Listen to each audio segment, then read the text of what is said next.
माझं पडी नाही.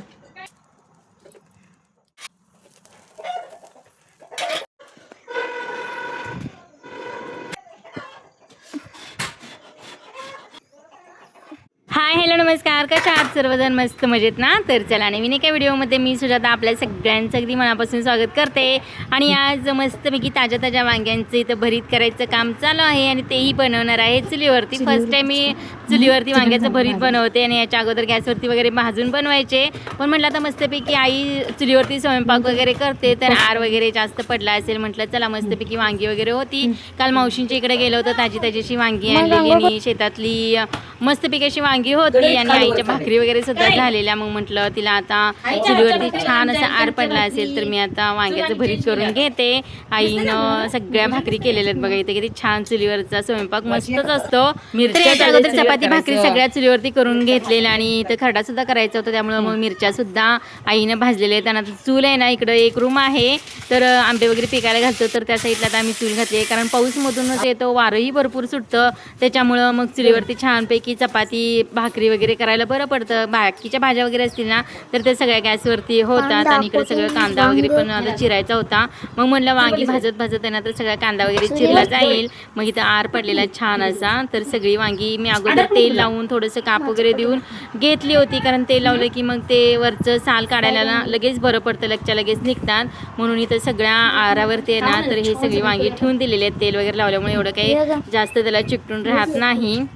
आता गॅसवरती वगैरे आपण भाजून भरीत नेहमीच करत असतो आणि मी करते सुद्धा.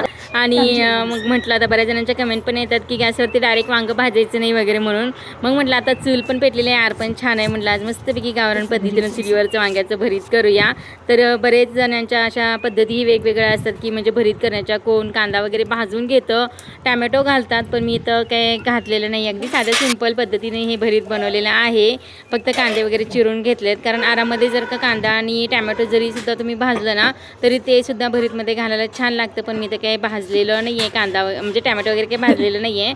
आणि इथं वांगी भाजी सुद्धा आणि थोडी म्हणजे आर पूर्ण भिजलेला, त्याच्यामुळे थोडंसं आणि मी थोडंसं जाळ केलेलं आहे आणि त्याच्यावरती इथं ही सर्व वांगी भाजून घेतलेली आहेत. अगदी मऊ लुसलुशीत अशी ही वांगी भाजली होती आरावरती. आता चुलीवरती स्वयंपाक करायचं म्हणले की हाऊस तर भरपूर असते, पण इथं आता रूममध्ये ही चूल केल्यामुळे इतका हाल झालं ना, इतकं गरम पण होतं आणि घाम पूर्ण सुटलेला म्हणजे चुलीवरती स्वयंपाक करताना. तर असं काही अवतार झालेलं बघा, किती घाम पण सुटलेला आहे आणि सगळी शेवटी वांगी वगैरे पण सगळी भाजून झाली. कांदा वगैरे पण अगोदरच चिरून ठेवलेला आणि जे काय आपण तेल लावलेली वांगी होती ना तर तेल लावल्यामुळे अशी पटपट अशी वांगी ही सोलली जातात. तरी सगळी वांगी मी तर सोलून घेतलेली आहेत. तर माझ्या आजीचं म्हणणं होतं की तवा चांगला तापलेला आहे, तेल टाक, त्याच्यावरती वांगी चिरून टाक आणि मग भरीत कर, तसं छान होतं, तसं पण छान होतं. पण म्हटलं नको राहू द्यात, आरावरतीच मला करून बघायचं होतं, त्यामुळे मी तव्याचा इथं काय वापर केलेला नाही. पण आजी मला सांगत होती की अगं तव्यावरती तेल टाकून वांगी सगळी भाजून घ्या आणि कर.